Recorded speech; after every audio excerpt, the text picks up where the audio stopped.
దైవ సంబంధితమైన సంగతుల విషయంలో శుభ్రమైన భోజనం చేయాలి. అనవసరమైనటువంటి సంగతులకు అర్పింపబడిన వాటిని స్వీకరించడానికి వీల్లేదు. అదే సమయంలో శరీర ధర్మాన్ని బట్టి, వయస్సును బట్టి కొంత ఆహారాన్ని నియంత్రించుకుని జీవితాలను ఆరోగ్యవంతంగా జీవిస్తూ అనేక మందికి ఆదర్శంగా ఉండాలనేది భక్తుని యొక్క ఉద్దేశం. ఆలోచించండి. విద్యార్థులైతే చదవాలి, చదివి ప్రార్థనా సహాయాన్ని కోరాలి.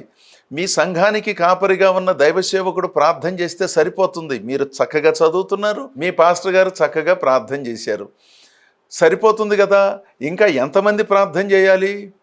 ఒకసారి ఆలోచన చేయండి. ప్రార్థన ఉచితమే కదా, ఈ నెంబర్ ఏదో కనపడింది వీళ్ళకు కూడా చేసేయండి. వాళ్ళు ఫోన్ ఎత్తేలోపు ఇంకొక నెంబర్ ఉందో వాళ్ళకు కూడా చేసేయండి. ఎంతమంది ప్రార్థన చేయాలి? ఆలోచించండి. మీరు ప్రార్థన చేస్తున్నారు, పాస్టర్ గారు ప్రార్థన చేస్తున్నారు, కష్టపడి చదువుతున్నారు, చక్కని ఫలితం వస్తుందండి.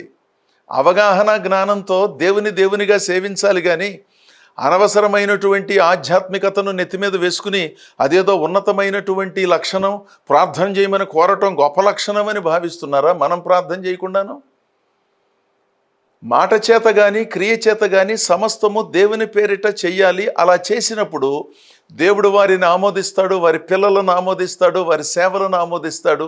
సమస్య పెద్దదనుకోండి, కొంతమందిని అభ్యర్థిస్తాము, వాళ్ళు ప్రార్థన చేస్తారు. సామాన్యమైన సమస్యలు అనుకోండి, మీరు ప్రార్థన చేసినా సరిపోతుంది, పాస్టర్ గారు ప్రార్థన చేసినా సరిపోతుంది. ఇలాంటి విలువైన భావజాలాన్ని వృద్ధి చేసుకుని దేవుని పేరిట మన జీవితాలను నడిపించుకుంటూ మన కుటుంబములను, సంఘములను, సహవాసములను నడిపించుకున్నప్పుడు అద్భుతాలు జరుగుతాయి. అనేక మందికి ఆదర్శంగా ఉంటుంది.